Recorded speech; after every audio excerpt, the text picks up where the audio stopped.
Hello friends, welcome back to my channel. मी doctor Kaveri. आज तुमच्यासोबत प्लासेंटा प्रिव्हियाची ट्रीटमेंट डिस्कस करणार आहे.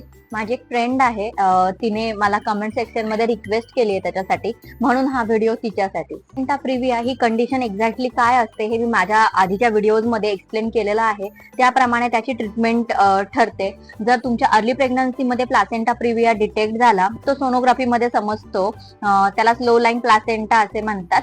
तर त्याची जर का अर्ली प्रेग्नन्सी मध्ये तुम्हाला डिटेक्ट झाली आणि तुम्हाला काहीही सिम्पटम्स नाही आहेत, तर डॉक्टर शक्यतो तुम्हाला काहीही ट्रीटमेंट सजेस्ट करत नाहीत. जस्ट बेड रेस्ट घ्यायला सांगतात, कमीत कमी हालचाल ऍडवाइस करतात, कमीत कमी स्टँडिंग ऍडवाइस करतात, कमीत कमी एक्सरसाइज ऍडवाइस करतात, चांगला फूड इंटेक, चांगला आहार, हे तुम्हाला सगळं ऍडवाइस केलं जातं. परंतु जर काय तुमच्या प्रेग्नन्सी मध्ये स्टार्टिंगला ती डिटेक्ट झालाय प्लासेंटा प्रिव्हिया आणि तुम्हाला मिनिमल स्पॉटिंग किंवा ब्लिडिंग आहे, तर त्याप्रमाणे तुम्हाला टॅबलेट्स ऍडवाइस केल्या जातात, प्लस होम रेस्ट ऍडवाइस केली जाते, बेड रेस्ट ऍडवाइस केली जाते. परंतु जर काही ब्लिडिंग वाढत आहे तर तुम्हाला अर्ली प्रेग्नन्सी मध्ये स्टार्टिंगला काही दिवसांच्या ऑब्झर्वेशनसाठी, काही ब्लड टेस्टसाठी, काही सोनोग्राफीसाठी ऍडमिट करून घेतलं जातं. आयव्ही थ्रू तुम्हाला मेडिकेशन दिले जातात तुमच्या प्रेग्नन्सीला सपोर्ट करण्यासाठी. दुसरा प्रकार आहे, आपल्या मिड प्रेग्नन्सी मध्ये जर प्लासेंटा प्रिव्हिया डिटेक्ट झालाय आणि आपल्याला बेबीच्या वेटमुळे ब्लिडिंग आहे, स्पॉटिंग आहे, तर आपल्याला कंपल्सरी डॉक्टर ऍडमिशन ऍडवाइस करतात. तुम्हाला हॉस्पिटलमध्ये हॉस्पिटलाइज व्हायला लागतं. त्याप्रमाणे एकदम क्लोज ऑब्झर्वेशन केलं जातं. बाळाच्या साठी टेस्ट केल्या जातात, मदरसाठी टेस्ट केल्या जातात आणि कम्प्लीट बेड रेस्ट घ्यायला सांगितली जाते.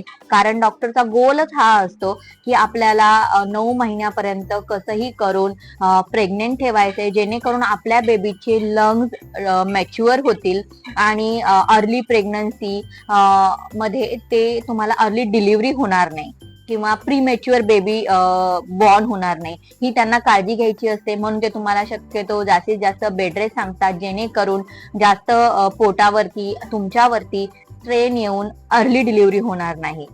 त्याप्रमाणे डॉक्टर तुम्हाला ऍडवाइस करतात, तुम्हाला अजिबातही एक्सरसाइज जास्त करायची नाही. मॅक्सिमम 15 to 20 मिनिट्सचा नॉर्मल स्लो वॉक घ्यायचा आहे. अजिबातही तुम्हाला वेट लिफ्टिंग करायचं नाहीये. घरातलेही कोणते डबे वगैरे उचलणं, जे काही साधी कामं असतात ती करायची नाहीये.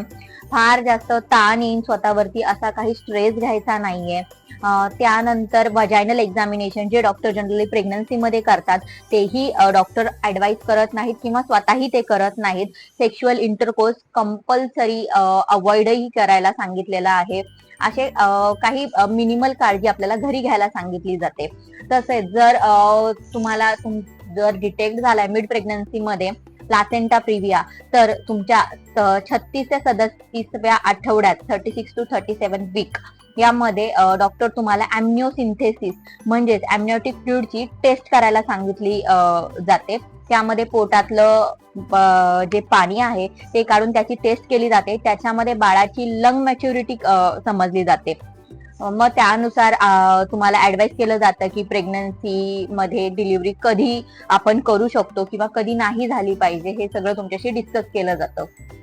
जर बाळाचे लंग्स मॅच्युअर नसतील तर तुम्हाला स्टिरॉइडही स्टार्ट केले जाऊ शकतात. त्याने बाळाचे लंग्स मॅच्युअर व्हायला हेल्प होते. म्हणून प्लासेंटा प्रिव्हियामध्ये कॉर्टिकोस्टिरॉइड देणं नॉर्मल आहे. आणि लास्ट म्हणजे लोक म्हणतात की आम्हाला लो लाईन प्लासेंटा सांगितलाय तर डॉक्टर सांगतात कंपल्सरी सी सेक्शन करावं लागेल. तर हे खरं आहे का? तर 99% प्लासेंटा प्रिव्हियामध्ये सी सेक्शनच ऍडवाइस केलं जातं. कारण जर नॉर्मल डिलिव्हरीसाठी ट्राय केला तर ह्यूज ब्लड लॉस होऊन मदर शॉक मध्ये जाऊन डेथही होऊ शकते, बाळालाही धोका पोहोचू शकतो. म्हणून शक्यतो 99% आपण सी सेक्शन ऍडवाइस करतो आणि त्यामध्ये ब्लड ट्रान्सफ्युजनचेही केले जातात. तर इट इज कम्प्लिटली नॉर्मल की तुम्हाला डॉक्टर सी सेक्शन ऍडवाइस करतायत. तर जे डॉक्टर सांगतील तो आपल्याला सल्ला फॉलो करायचा आहे. कारण प्रत्येकाची प्रेग्नन्सी आपापल्या गायनॅकला व्यवस्थित माहित असते, ते तुम्हाला योग्य तोच सल्ला करतात. अशाच नवनवीन व्हिडिओसाठी माझ्या चॅनलला लाईक, शेअर अँड फॉलो करा. थँक्यू. बाय.